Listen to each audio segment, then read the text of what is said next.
Hello and welcome at last to Lords of the Fallen. With the new release of the game, we can now say that we've had a couple days early access to jump in and play, which means I've learned a lot about how this game works. To say the least, it throws a lot at you all at once, which can be a bit overwhelming. To help with that, and the fact that this is a Souls-like, I put together this video both useful tips and information, but also locations of important items that are easily missed and will have a big impact on your early hours. We'll also cap it off with a location of an awesome weapon that has built-in holy damage without actually needing radiance levels to use it, and a nice high physical resistant heavy armor set. All of this we'll try to avoid spoilers as best we can. We're just going to be covering the open section of the game really, but hopefully this video will make your experience much smoother, so let's begin. We start with some quickfire tips and concepts you're going to want to know. Firstly, magic types and resistances. In short, there's three: Radiance, Umbral, and Inferno, also known as Holy, Fire, and Wither. In the opening section of the game, you'll come across various normal enemies like the Fire Dogs or the mini-boss style undead warriors that wield a huge sword and light it and themselves on fire.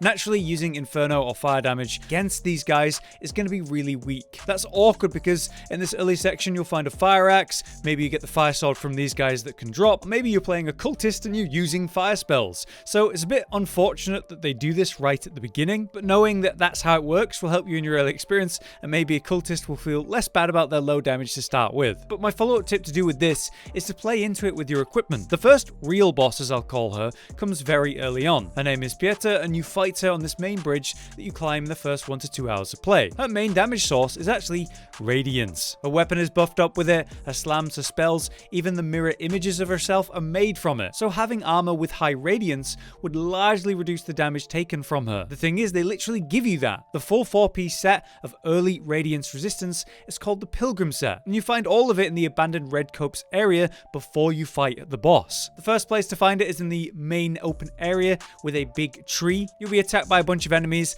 standing on rooftops and in general attacking you all at once. When that's clear, you can go to the big tree in the middle and attack the body that's hung from the tree. It's very clearly there, it has a glowing item, and if you dislodge it with a ranged attack of some kind, you can loot it for the chest and legs of the Pilgrim set. Shortly after that, you climb the hill that leads you to a large unopenable gate next to a vestige like a bonfire of Marco the Axe. If we turn around and head slightly uphill away from the gate and swap to the Umbral world, we'll progress and go down into this valley, which eventually leads to another hanging body, which again, if we dislodge with an attack, we can loot for the other two pieces of the Pilgrim set. With this, you have a high radiance resistant set in the early game, and keep this concept in mind because there's definitely going to be more armor with other magic resistances likely in the area where you're going to be facing enemies of that type. Speaking of ranged attacks in general, a quick tip to do with that is that you can deal critical damage by firing ranged shots and so on the heads of enemies. It's a nice trick to improve the DPS of your ranged attacks, reminding me of say Neo or the more recent Wo Long. And yeah, knowing you can deal bigger bursts of damage with ranged attacks should help you start a fight from the range, or maybe you can make the space mid-fight to actually be able to aim like that and land a headshot. Another quick tip and thing I want to highlight is the multi-hit attacks shown early in the tutorial. These combo attacks are shown as pressing L1 and R2 together on a PlayStation controller against one dude, and then it's never really mentioned again. The thing is, these special combos are really strong. They leave you a bit exposed, especially if your weapons aren't dealing much stagger damage, which made me ignore the combo attacks for a bit. It was the second boss of the game though, where I had a chance to realize just how strong these are, and honestly fast. A full light attack combo at the time for me did 305 damage, which took a lot longer than the shorter and safer combo attack, which did 257. And to be honest, I think I missed a blow there, so it probably would have done similar damage. So it's doing comparable damage much faster, and therefore works as a better source for punishing bosses when possible. As soon as I started relying on these multi-hit attacks more, my DPS went up during those punish windows in a boss fight, which made the boss fight last less time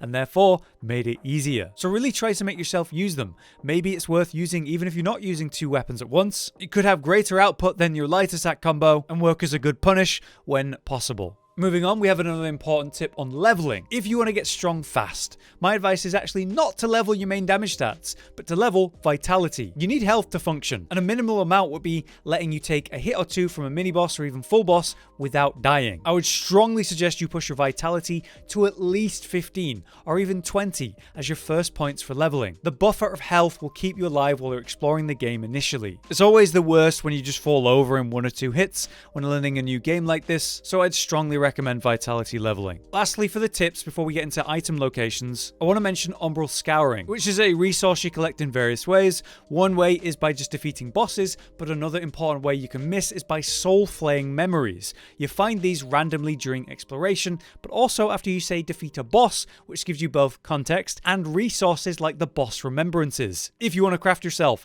boss weapons, gear, even spells, you need these Umbral Scourings. It seems you will need to be in the Umbral Realm to see these memories and then flay them, but make sure that you're always soul flaying every memory soul you come across, just for the resources, if not the lore and detail. Alright, now it's time for a fast rundown of important item locations you're gonna want to know. Items that literally increase your stamina, health, and survivability, and how many heals you have and how potent they are. In order of which you'll probably find these, we'll start with the Mine Owner Ring, which provides an increase to your maximum stamina and how fast your stamina regens too, which is an easy and good one. During the abandoned Red Copse area, next to the vestige of Marco the Axe we mentioned earlier, turn around and start heading uphill away from the gate. And on your right, there's a hanging body. Knock that down somehow and then loot it, and hey, that's just the ring. Really easy to find, but potentially miss as well. And since it's nice to have early, I wanted to mention it. I've also already mentioned the Pilgrim set that's found in this area, so let's now move on to the section beyond Pieter, the Radiance boss fight. By the way, when you defeat that boss, maybe hang on to the souls. Instead of leveling up, you might want, say, roughly 12,000 of these to spend on some good items coming up. So just past the bridge you fought the boss on is a hub of sorts. We head through the gate past that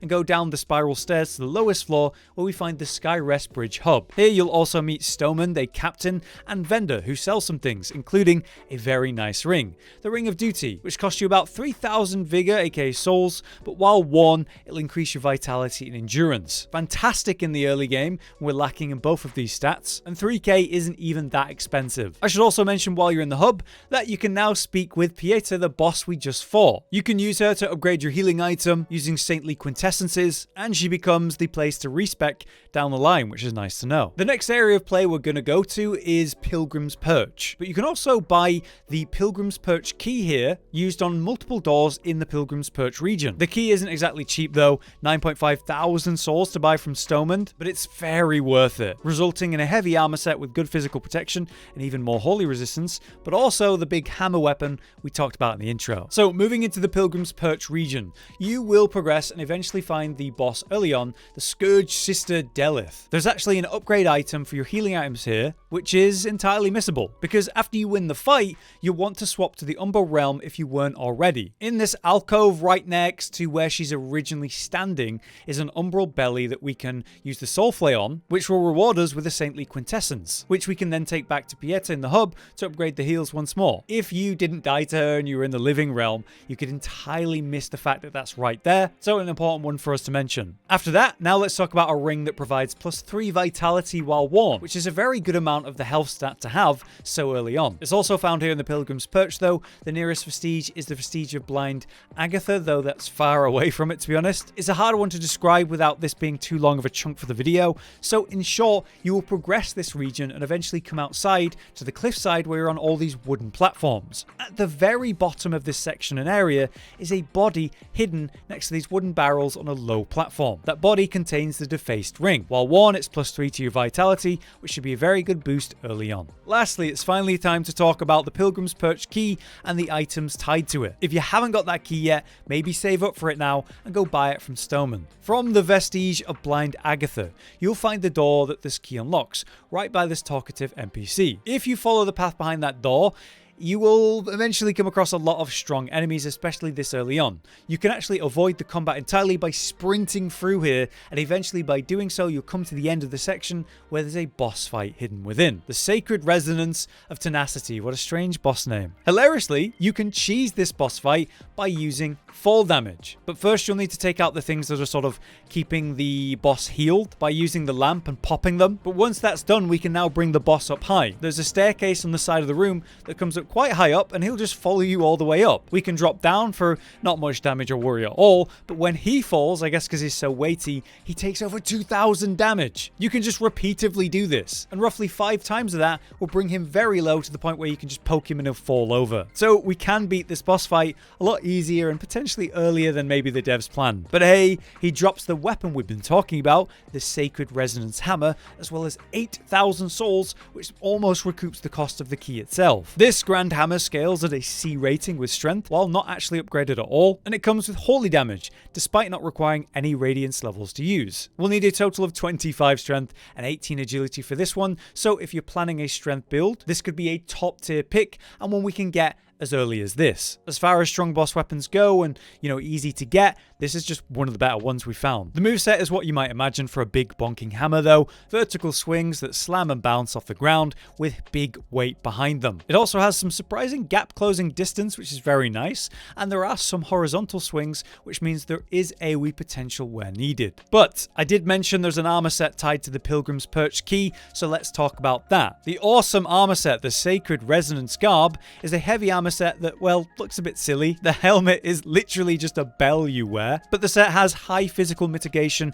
outside of the chest piece specifically, but in general has great holy damage resistance too, more relevant than that cloth that was the Pilgrim's Garb. And it's not too hard to find. If you progress past the Sister Delith fight room we spoke about earlier in the Pilgrim's Perch, eventually you'll come back in from the outside and head through this small cave. On your right as you go through here is a gated door. So instead of progressing back outside, you can use the Perch key to then open this, and in that room is the chest with the armor. So, there you have it, our overview of impactful items and things you can miss, and also important tips to know in your early hours of gameplay to get strong quick. Hopefully this video helps you have a smoother time with the game, but if you guys have any extra details that might help someone, then drop it in the comments. For now though, I've been Hollow, you've been you, thank you for watching, see you next time. Josh, Cotton, and Hollow with the videos, dropping the humor like a hammer on your tippy toes, bringing entertainment on a daily arrangement to take our insanity and turn it into entertainment. Yes, I said entertainment twice, to reiterate that it is nice to look into your faces on a mostly daily basis when you let us in your homes to make the whole world a stage. Goodbye.